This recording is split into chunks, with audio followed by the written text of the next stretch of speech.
Hi and welcome back to my channel, Danielle's Denture Diaries. I am Danielle. This video I am going to be giving updates with pictures included from my original denture diaries.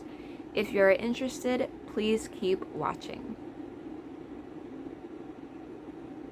Alright, so because I don't remember every single detail to every single day, I do have some notes. So I did not update anything or do any type of a diary entry. By the way, disclaimer, I am doing the same video or another video the same night, so I am still swollen from getting a tooth extracted and bone filed down, so bear with me. But I did not do a denture diary update the day of my E-Day. The day of my E-Day, I was in excruciating pain to the point where I was crying and just wanted my painkillers to go into my system. And once they did, I slept through it. So that's what I kind of consider day one. Now, in day two, I was completely swollen. I had a face puffed out similar to like right now, but maybe a little more severe. And the biggest thing was for me to just stay comfortable. So I was not worried about what my hair looked like, what my house looked like. I deep cleaned it before E-Day anyways, because I knew that this would happen. Anything I did, it was out of convenience, and kept everything right next to my bed, stayed very lazy, and kept myself pretty strictly on bed rest. But that was the main thing. In that second day, I also talk about taking my painkillers every 4 hours on the 4 hours. I set a timer on my phone to alert me when it was time to take my next painkiller. Now, keep in mind, I did not do this through to the end of the prescription. I did not feel comfortable doing that, especially once I realized that I was not in that much pain anymore. I was able to put myself right onto ibuprofen and then no painkillers at all. But I would take my painkiller. After that, I would wait for it to set in. Once it set in, I would feel kind of drowsy, kind of out of it, and I would then be comfortable enough to go to the bathroom and take out my denture to do my saltwater rinse and clean my denture. During my cleaning of my denture, when you pull it out, you'll have something that you'll notice called biofilm. Don't worry, I will not show you in this video. And then ice. Ice is your best friend for that first week or so, especially with all the swelling. It's the worst on the third day, but by this point I already kind of had an idea. I was also bleeding a lot. So much so that when I was in the recovery room, they had gauze in my mouth to keep my dentures in place and tight and snug. And it was catching a lot of blood. I actually started to gag on the gauze, so I had to switch those out. I switched them out probably 2 or 3 times before finally I said, enough is enough, I'm over it. It's not worth gagging on anymore. But for that first day or two, I was just bleeding a lot, which is normal for some people, not everybody. Please keep in mind that anything I'm talking about, this is from my own personal experience. I'm not saying that this will happen to you or that it happened to the next person or the person after that, but this is what happened to me. And then additionally, fun fact that I kind of mentioned during this video, the day 2 update, was that I remember the assistant was talking to me about how they gave me as much lidocaine. I'm still kind of fuzzy, but they gave me as much lidocaine as physically possible for a human being before it becomes toxic. Now, for those of you who don't know, Anything that you are given to be sedated or be relaxed and calm can be determined in the amount based off of your metabolism and how big or small of a person you are. I have a very high metabolism. I am also very small, which would explain why that happened, but just kind of a fun fact. They gave me as much as they could before it would become toxic, so that was fun.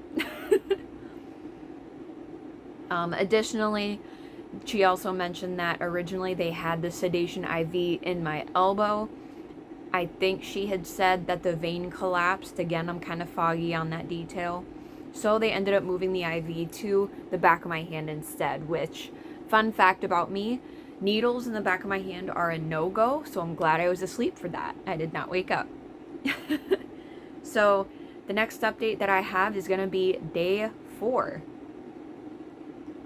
So day 4, I was feeling very self-conscious. I was missing the way that my face looked previously before being swollen, much like how I'm feeling right now. I miss the way my face is structured without all of the swollenness.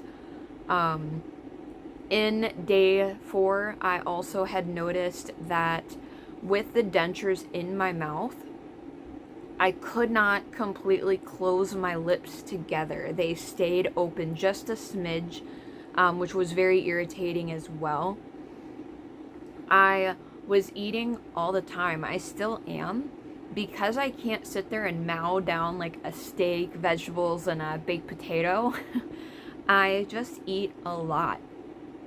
So it's just a lot of snacking, keeping a lot of snacks by my bed, and that's what I would eat and munch on pretty much without holding back, because I just wanted to take in as much sustenance as I could, be it one of those microwave cups of mashed potatoes, mac and cheese, SpaghettiOs, swallowing those whole, so good. Jello pudding was all amazing. And the thing is that I was still cooking. I still took pride in cooking for my son. And then his father's here as well, helping take care of him. I still made a point to cook because that's something that I like to contribute to my household. I like cooking. So making sure I still held on to that as much as I could was very important to me.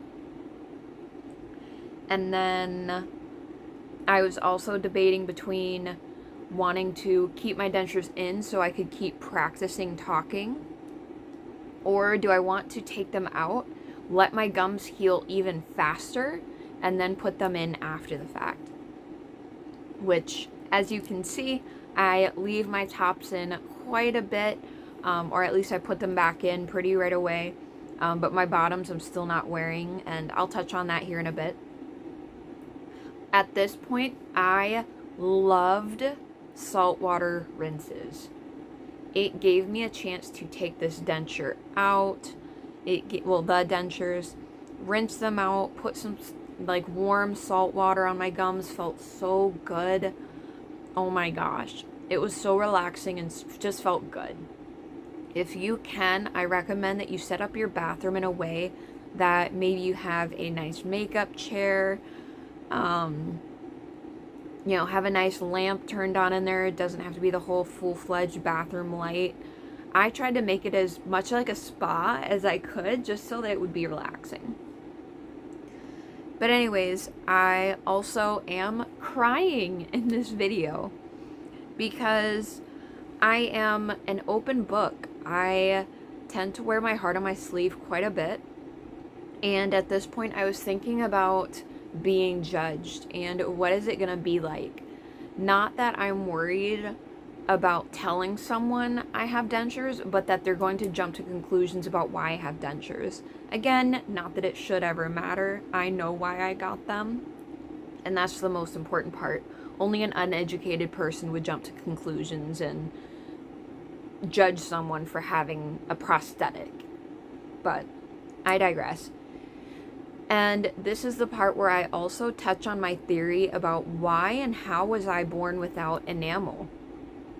I do believe I touched on this in a past video, But the reason I think that I was born without enamel is because my mom told me that she believed I have a deeper voice than she did because I drank a lot of milk and I, ate cheese. I had no problem with having dairy. My mom had an issue. She claimed to be lactose intolerant. To this day, I don't believe she was. But that's why she claimed she had a softer voice, is because she never drank milk. So while she was pregnant with me, I think that was the case. I don't think she took in enough calcium to contribute to both she and I at the same time. And certainly not enough to allow me to grow in the way that I needed. But again, this is just a theory. I am not a scientist. I'm not a dentist. I'm not a physician. I'm not a pediatrician. None of those things. So, just a theory, just a thought. The next one is day 7 update. By day 7, I am talking a lot. I'm talking very easily. I have little to no lisp, and I contribute my talking better because the swelling had went down significantly by day 7, and I was in little to no pain. There was more aches and irritations than anything. Sorry, this jaw hinge back here is irritated. But at this point, I had decided to stop wearing my bottom denture because it was digging into my tongue muscles. It was digging into the inside of my jaw on a little niche where my gums just have this weird formation. And it also was pushing down on the outside of my cheek right here before it could be secured all the way down. It needed adjustment, so I was over it. I just wanted to be able to eat and talk. And at this point, the biofilm had really become prominent for me. I tried not to pay too much attention before the fact, but by day 7, I had looked at it enough and become annoyed enough that I was like, what is this? So, biofilm, by the way, is your body's way of basically kind of detoxing through your teeth or your sockets. It's getting rid of any infection, any bacteria that builds up, and it's expelling it. And when it expels it, it turns out into not just saliva, but an actual kind of a mucus, but not just any kind of mucus. For anyone who's squeamish, I suggest you jump ahead by about a minute or half a minute or so here. So when you take your denture out, there's a stream.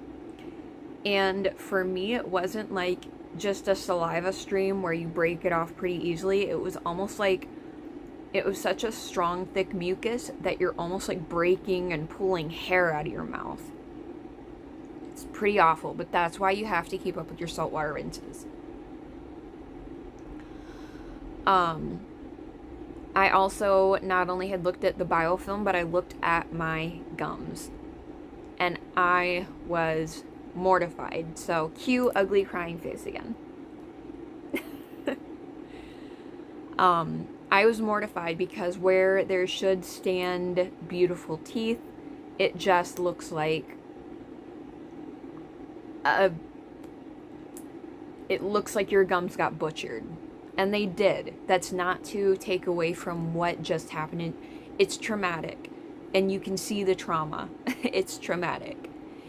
And it turned into the fact that the words socially acceptable were thrown around me even from a young child.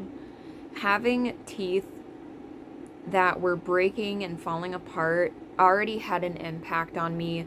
My peers at school would call me Shark Girl because my teeth were so small, sharp, and jagged. So that was already difficult enough, but kids. But even in the aspect of my parents arguing for me to get my veneers covered, they threw around the word socially acceptable a lot. My dentist threw those words around a lot. and it ended up becoming a very heavy weight that I carried on my shoulders. My own dad had made a comment after the fact, once I had gotten some crowns and caps put on my teeth. He said, and it sticks to me to this day, obviously, but he said that my real teeth under my crowns resembled toothpicks. The end of toothpicks sticking out of your head. So this was weighing on me on day 7 because I was thinking about what I had dealt with in the past and how shamed I was for not being socially acceptable this whole time. And now here I sit, I have no teeth. Is this socially acceptable? Is this okay?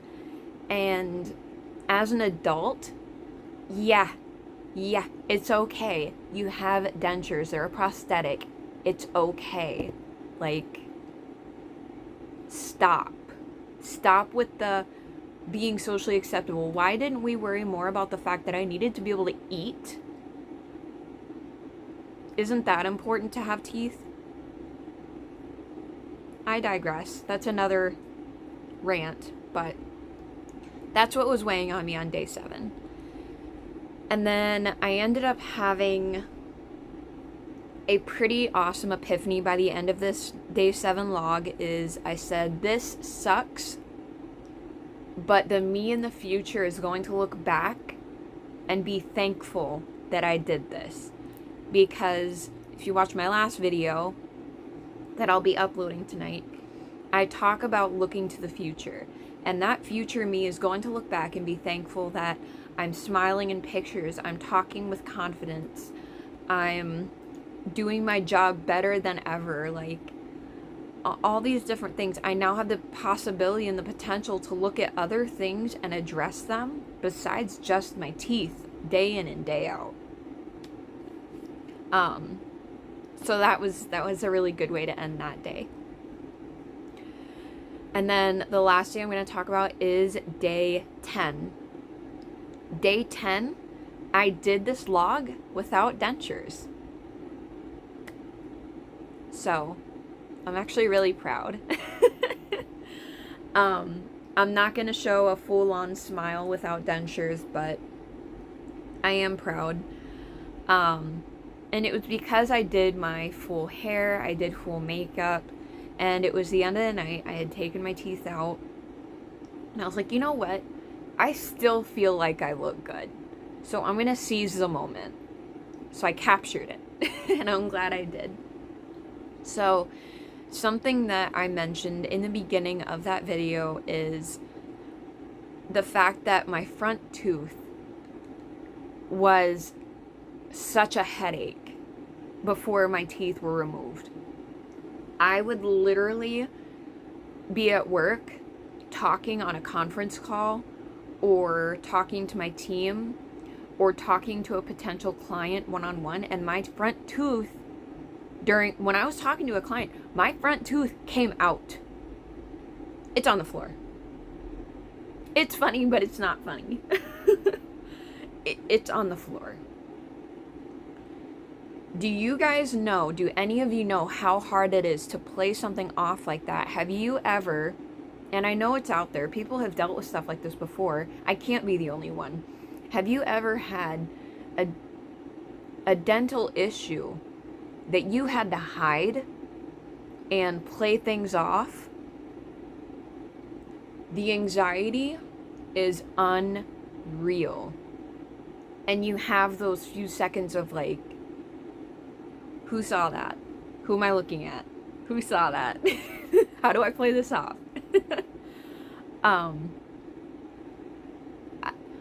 Thinking back on that, and now I can do this. That tooth is not going anywhere. Do you know how happy that makes me? How happy I bet you are that you have this and you don't have to deal with that moment anymore. Or if you're about to go on this process, the peace of mind. The peace of mind. I'm not talking to my best friend like this. I would talk to my best friend like this, or I was also talking about my dentist and how kind he was. The fact that he was the one who asked, okay, so when I see you next, we're going to do your surgery, and it looks like you opted to not be sedated. And I was like, no, I'm not going to be sedated. I need this done ASAP, so just skip it. And he was like, no, I'm going to send you out. Sedation will be covered. I want you sedated because you're getting a full mouth extraction, so I want you to sleep. And I was just really in awe about how kind and compassionate he was to have done that, and I'm grateful that I did that. So if you can be sedated, I highly recommend it. Just lights out. Lights out, new smile, you're good. Bye. And then I also talk about how tired my jaw gets without my denture. It feels like it's just, I don't know, it just gets tired. Which I can feel it right now. I keep massaging this hinge over here. And then if you had watched my previous video, also from tonight, I don't know which one's actually going to get posted first, but we'll see. But at this point, on day 10, a team member had reached out to me from my job and said, I understand and I hear your frustration and how sad you are. How do you identify your self-worth? And I talk about that in the other video, so I won't talk about it too much here.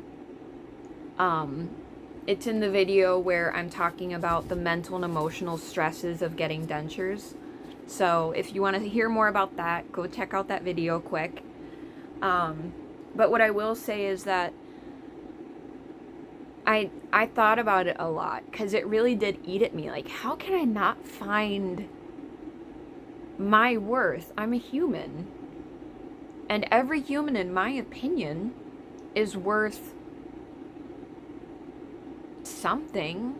Love, compassion. You're worth love. You're worth having love be sent your way. You're worth having someone show you compassion and being patient with you. And I think I do too. I just don't want to sound arrogant. There's, again, more to it. Just watch the other video. So it was just frustrating to not have an answer, and not a good answer. But something I will say here is, I quoted myself from my day 10 diary log, and it's, I may have lost my teeth, but I gained self-awareness. So think on that for a little bit. I know I just hit the 23-ish minute mark, so thank you so much again for bearing with me. I know my videos are always pretty long. I have a lot to say. I love my journey and talking about it, but comment below if you lost your teeth already. What did you find inside yourself to fill that void? Did you discover a new hobby? Did you realize that you actually really love the color of your eyes? Did you find something internally? Like, did you realize how much of a good person you really are and you deserve credit for? Tell me your thoughts and feelings below. If you are about to start this process, I have homework for you too. Leave a comment below. If you were to lose anything that makes you Hollywood whatever, your beautiful hair, your teeth, your beautiful teeth, or whatever it may be, if you're about to go through the denture journey, then your teeth. But if you were to lose that, what do you still have? What would you keep in mind at the forefront of your head to remind yourself how beautiful you are? External factors are okay to think about. They are. But if you can find internal ones, no one can take that from you and no one can change that from you. So if you can find that, try and find that. But comment below your thoughts and feelings. Like the video if you liked the video. And if you would like to see more videos from me in the future, please subscribe. And I'll talk to you guys later.